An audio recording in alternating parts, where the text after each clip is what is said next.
Halo semuanya, selamat datang di channel Kak Olins. Mari belajar bahasa Jerman bagi pemula level A1. Dalam video yang lalu, kita sudah belajar personal pronomen secara umum. Dalam video kali ini, kita akan belajar personal pronomen im nominatif secara mendetail. Naun, los, fangen wir an. Lektion 14. Lektion 14. Pelajaran 14. Personal pronomen im nominatif atau kata ganti orang sebagai subjek. Personal pronomen im nominatif untuk singular erste Person ich, untuk plural wir. Zweite Person singular du dan sie, zweite Person plural ihr dan sie. Dritte Person singular er, sie dan es, dritte Person plural sie. Sekarang mari kita pelajari secara mendetail. Die erste Person atau orang pertama adalah orang yang berbicara dan membicarakan dirinya sendiri. Die erste Person singular ich atau saya, dan pluralnya wir atau kami dan kita. Rina Müller. Ich habe 2 Kinder. Wir wohnen in Regensburg. Nama saya adalah Rina Müller. Saya mempunyai 2 orang anak. Kami tinggal di Regensburg. Kata ich pada kalimat kedua merupakan kata ganti dari Rina Müller. Dan kata wir pada kalimat ketiga merupakan kata ganti dari Rina Müller dan anak-anaknya. Jadi, baik ich maupun wir masing-masing merupakan subjek di dalam kalimat kedua dan ketiga ini. Contoh kalimat berikutnya. Ich besuche meine Freundin. Wir backen zusammen Kuchen. Saya mengunjungi temanku. Kami memanggang cake bersama-sama. Ich, singular saya, wir, plural kami. Ich dan wir adalah subjek.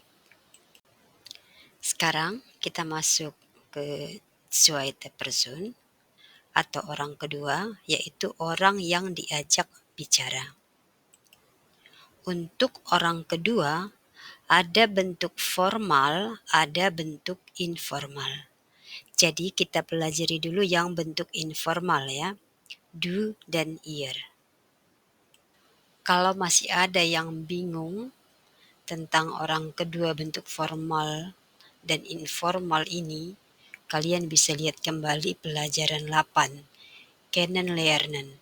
Di sana sudah saya jelaskan kapan kita menggunakan bentuk formal, kapan kita menggunakan bentuk informal. Kita perhatikan contoh berikut. Jenny, was machst du? Jenny, was machst du? Jenny, kamu sedang membuat apa? Nah, jadi di sini du merupakan kata ganti dari Jenny dan du di sini menjabat sebagai subjek di dalam kalimat. Untuk plural, Jenny und Peter, was macht ihr? Jenny dan Peter, kalian sedang membuat apa? Nah, jadi di sini yang menjadi subjeknya adalah ihr, yaitu kata ganti dari Jenny dan Peter. Sekarang kita perhatikan bentuk formalnya. Untuk orang kedua bentuk formal, baik tunggal maupun jamak, sama-sama sie. Ingat ya, S-nya huruf besar. Sie singular. Frau Luding, wo wohnen Sie? Frau Luding, wo wohnen Sie? Ibu Luding, di manakah Anda tinggal? Sie di sini merupakan kata ganti dari Frau Luding dan sie menjabat sebagai subjek di dalam kalimat. Perhatikan ya, S-nya di sini huruf besar. Walaupun dia berada di akhir kalimat atau di tengah-tengah kalimat, karena dia bentuk formal, S-nya ini tetap huruf besar. Selanjutnya, untuk sie plural, Frau und Herr Luding, wo wohnen Sie? Ibu dan Tuan Luding, di manakah kalian tinggal? Sie di sini merupakan kata ganti dari Frau und Herr Luding. Dan sie di sini menjabat sebagai subjek di dalam kalimat ini. Sekarang kita masuk di dritte Person atau orang ketiga, yaitu orang yang dibicarakan. Untuk orang ketiga tunggal, er, sie, es. Untuk orang ketiga jamak, sie atau mereka. Sekarang kita perhatikan yang singular dulu. Er, sie, es. Er adalah kata ganti orang atau benda yang bergender maskulin. Sie adalah kata ganti orang atau benda yang bergender feminin. Sedangkan es adalah kata ganti orang atau benda yang bergender neutral. Banyak ya pelajar yang sedang belajar bahasa Jerman level A1 menyamakan er, sie, es ini dengan he, she, dan it di dalam bahasa Inggris. Awas, hati-hati. Walau itu kelihatannya mirip, tapi itu tidak sama. Kenapa? Karena di dalam bahasa Inggris, sie dan he itu hanya berlaku untuk manusia, sementara it hanya berlaku untuk hewan dan benda-benda mati. Tapi kalau di dalam bahasa Jerman, itu berlaku untuk semua. Er berlaku untuk semua maskulin, baik itu manusia, hewan, binatang, ataupun benda-benda mati. Begitu juga sie dan es berlaku untuk semua. Nah, contoh-contoh berikut ini nanti mungkin akan memudahkan kita untuk memahami bahwa er, sie, es di dalam bahasa Jerman tidak sama dengan he, she, dan it di dalam bahasa Inggris. Kita perhatikan contoh er sebagai kata ganti untuk manusia. Contohnya pada kata der Herr atau Tuan. Herr Schmidt ist mein Nachbar. Er ist sehr nett. Tuan Smith adalah tetanggaku. Dia sangat baik. Nah, er di sini berfungsi sebagai subjek. Dan er adalah kata ganti dari Herr Schmidt. Berikutnya, ea untuk kata ganti binatang. Contohnya pada kata der Hund. Der Hund atau anjing.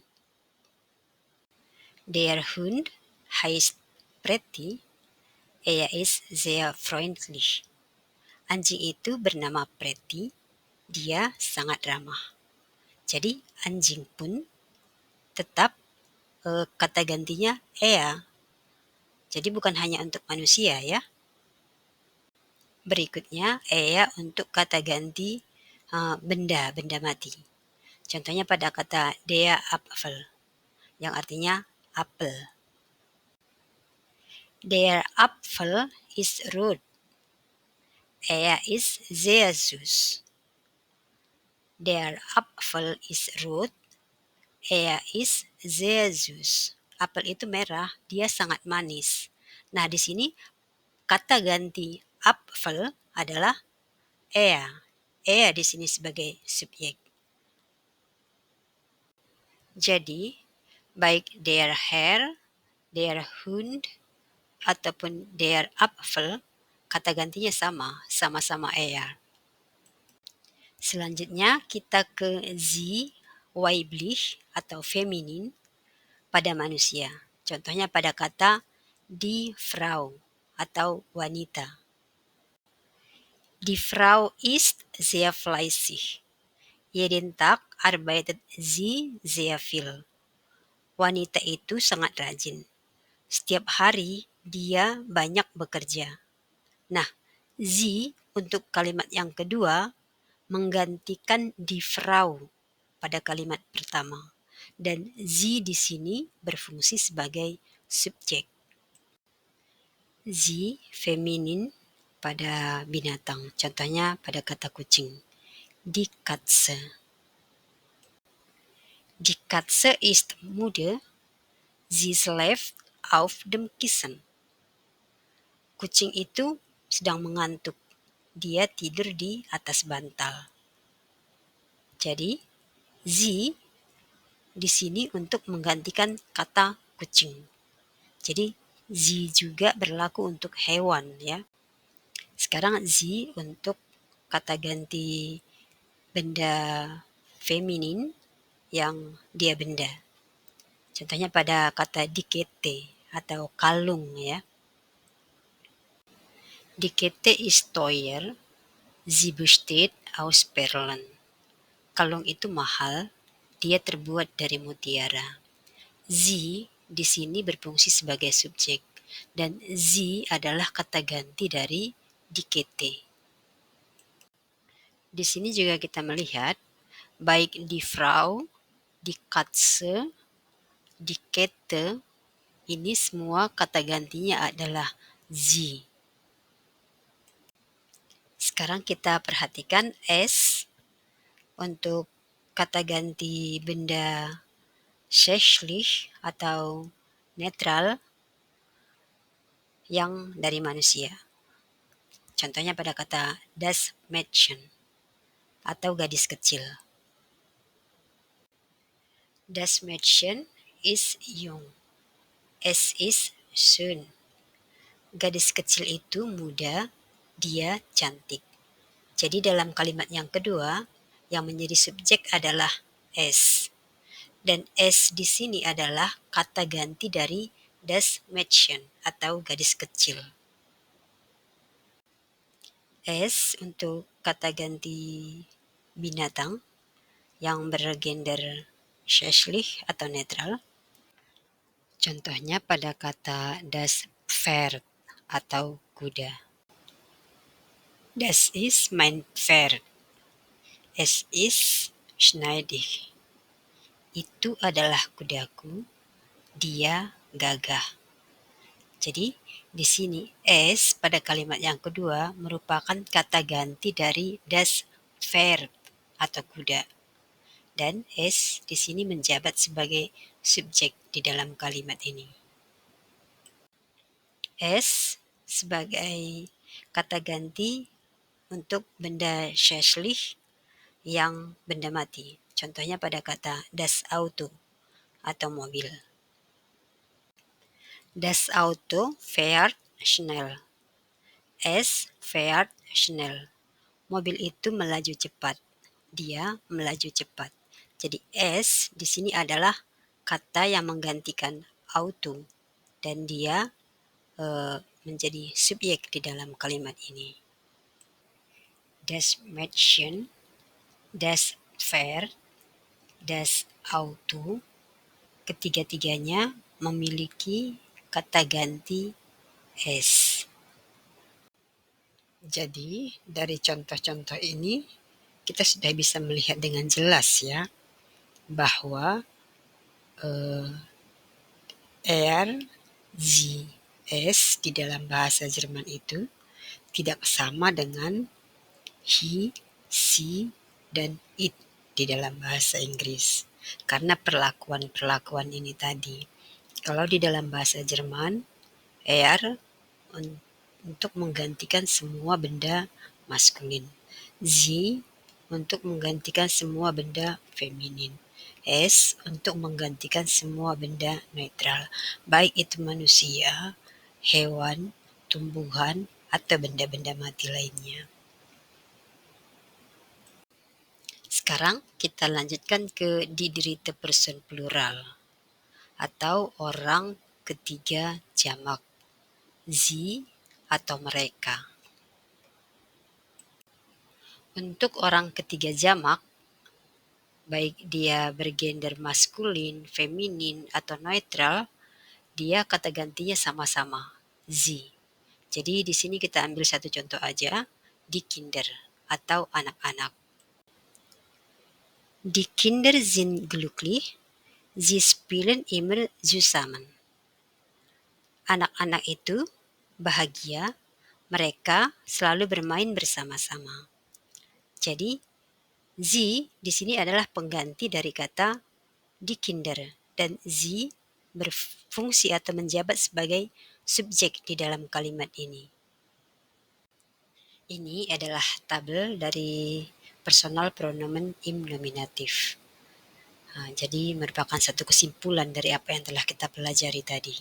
Cara membacanya sudah tahu ya, karena kita sudah belajar sebelumnya. Untuk video kali ini cukup sampai di sini dulu. Kalau teman-teman merasa video ini bermanfaat, jangan sungkan untuk membagikannya kepada yang lain, supaya kita boleh belajar bersama-sama di Olin's Vlog. Dan jangan lupa di-subscribe dan di-like videonya. Danke, auf Wiedersehen.